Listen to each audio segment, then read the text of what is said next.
En Afrique francophone, c'est la Côte d'Ivoire qui a obtenu la primeur de la diffusion du film Black Panther en février dernier. Pour la présentation officielle dans la capitale économique ivoirienne, de nombreuses personnalités ont effectué les déplacements. Ce soir, vous pourrez le constater, nous sommes devant l'une des 3 salles du studio Majestic à Abidjan pour la dernière diffusion du film en Côte d'Ivoire. Je vous invite à nous suivre pour retrouver les super-héros de Black Panther.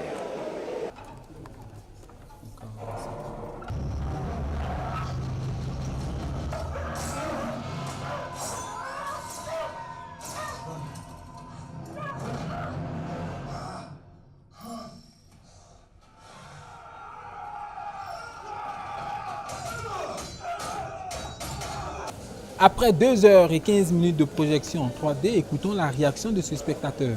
J'ai aimé beaucoup parce que ça sentait typiquement africain. Voilà. Et puis, il y a la musique qui sort tout droit de l'Afrique. Donc, vraiment, c'est ce qui m'a vraiment motivé à venir voir ce film. Qui sont ces cinéphiles tant fans de Black Panther?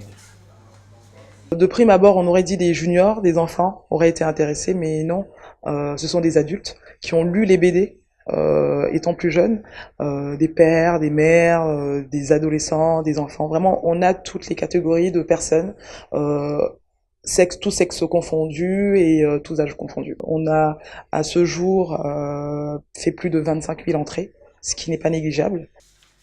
Pourquoi autant d'engouement? C'est un succès, je dirais, phénoménal à Abidjan. J'ai été à la grande première et la salle était archi comble.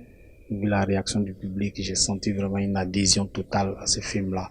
Mais je comprends ce succès parce que c'est l'une des rares fois que Hollywood signe une super production qui met en valeur l'Afrique. L'une des forces de ce film, c'est qu'il présente un pays africain imaginaire qui est très riche, très développé, avec beaucoup de technologie, avec beaucoup de richesses minières. On n'en voit pas toujours en général quand on présente l'Afrique, c'est sous le prisme des conflits, des guerres, comme on a vu avec certaines productions. Et là, c'est une Afrique qui fait rêver. Donc, je pense que ça, c'est un facteur d'attrait pour les spectateurs africains. Black Panther a été exceptionnellement projeté pendant 2 mois dans les salles de cinéma de la capitale économique ivoirienne.